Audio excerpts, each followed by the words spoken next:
of my wedding. You are not welcome here. I just wanted to give you this. Nathaniel Ashford raised his hand mid-ceremony, cutting off the officiant one line into his own vows, and said 3 words no one in the 220-person crowd at Brookline Country Club expected to hear: stop the wedding. His bride, Chloe Bennett, 27, stood frozen in a $12,000 gown, uncertain whether he was about to leave her at the altar or do something else entirely. What had happened 90 minutes earlier, in a quiet hallway outside the bridal suite, was the reason. Chloe's parents died in a highway collision when she was 8, leaving her grandmother, Ruth Bennett, 79 by the time of the wedding, to raise her alone on a school cafeteria worker's salary that never exceeded $28,000 annually across Ruth's entire 31-year career in the district. Nathaniel, 29, came from a family whose commercial real estate holdings, managed primarily by his father, were valued at over $210 million. His mother, Diana Ashford, 58, had overseen the wedding planning with the meticulous, image-conscious precision she applied to every Ashford family event, controlling a $280,000 budget down to individual place card fonts. Chloe met Nathaniel at a mutual friend's fundraising gala 3 years earlier, and across their 2-year engagement she found herself, almost without noticing the pattern forming, softening or omitting details about her upbringing in conversations with Nathaniel's social circle, not lying exactly, just quietly editing which parts of her story got airtime. Diana never explicitly told Chloe to minimize Ruth's presence at the wedding. Instead, over months of planning meetings, she made a series of small, deniable adjustments. Seating Ruth at table 14, near the kitchen entrance, and quietly removing Ruth's name from the printed ceremony program's acknowledged family escort list, replacing her role with a paid coordinator's processional logistics note. Ruth arrived at the bridal suite that morning in her best dress, a 12-year-old navy outfit she'd had specially altered for the occasion, alongside a pair of shoes with a small, carefully hidden scuff she hoped no one would notice.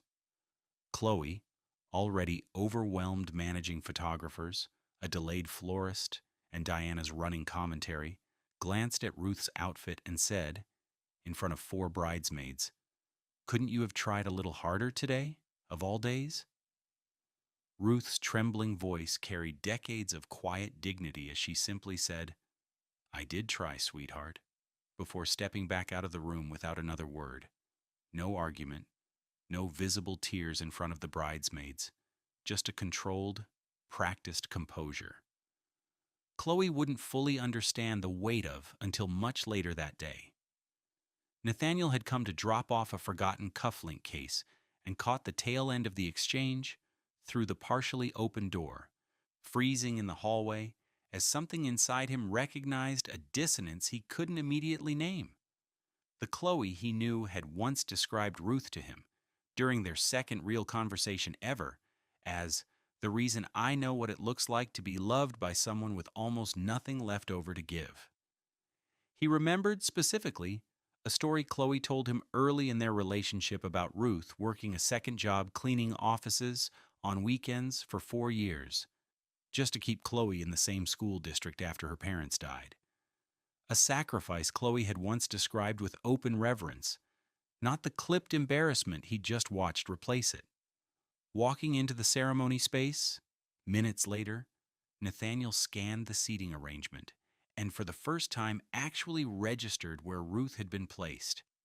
Table 14, angled away from the aisle. Functionally invisible in every photograph the hired photographer had been briefed to prioritize. Nathaniel began his vows as rehearsed, then stopped one sentence in, setting down his note card.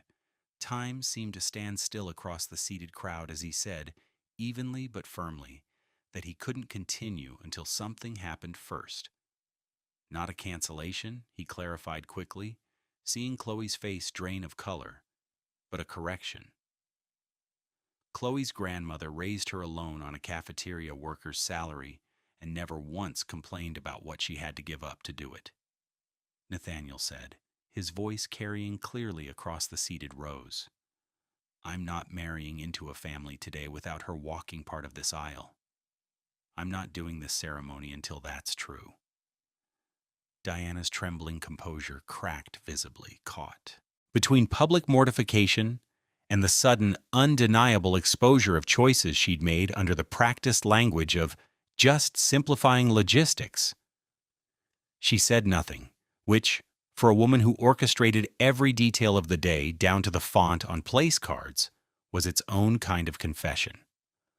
Chloe's own shame arrived in successive waves, first for the comment in the bridal suite, then for the 2 years of quiet editing that had made that comment possible in the first place. Then, hardest of all, for not noticing until her own fiancé pointed it out that she'd been slowly practicing a version of herself that had less and less room in it for the woman who raised her. Chloe found Ruth in a side room near the kitchen, sitting quietly, hands folded over the small scuff on her shoe. Chloe's own trembling voice carried none of the polish from the morning's stress. I don't have an excuse. I was scared of not fitting in, and I made you pay for that fear. I'm so sorry, Grandma. Ruth, still holding Chloe's hands, told her something she'd kept private for 9 years. The Hartwell Community Scholarship that covered $22,000 of Chloe's college tuition hadn't come from an anonymous local foundation as Chloe had always believed. Ruth had arranged it herself through a credit union community fund, contributing steadily from a modest savings account she'd built by deferring her own dental work and driving the same 15-year-old sedan, long past when it needed replacing. Ruth explained she'd kept the scholarship's true source anonymous, specifically so Chloe would never feel burdened by the sacrifice behind it. She wanted Chloe to feel she'd earned her education cleanly, without carrying guilt about what it had cost the one person raising her. A form of quiet generosity Chloe had unknowingly built an entire adult identity on top of. The wedding resumed 25 minutes later, restructured on the spot. Ruth walked the final stretch of the aisle beside Chloe, replacing the paid coordinator's choreography entirely, while Diana, visibly humbled, personally moved Ruth's place setting to the head table without being asked twice. Diana approached Ruth during the reception, offering an apology that was stiff but, by Nathaniel's account, genuine, admitting she'd let her own anxiety about appearances override basic decency, a pattern she acknowledged, uncomfortably, tracing back to her own status-conscious upbringing decades earlier.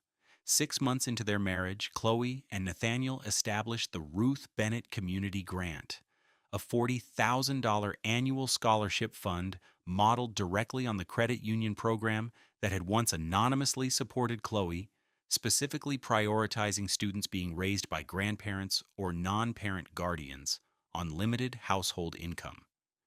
Nathaniel later admitted the moment felt genuinely risky in real time. He had no guarantee Chloe wouldn't feel humiliated rather than corrected, no certainty the marriage itself would survive an intervention that public. He said he did it anyway because some things, in his words, can't wait for a private conversation after the photos are already taken. Chloe didn't humiliate her grandmother because she'd stopped loving her. She did it because 2 years of quietly editing her own story had built a version of herself that had grown afraid of exactly the love that shaped her most. The lesson isn't that a dramatic public correction fixes deep-seated shame in a single afternoon. It's that the people who love us best are often the ones we're most tempted to hide when we're afraid of not belonging somewhere new.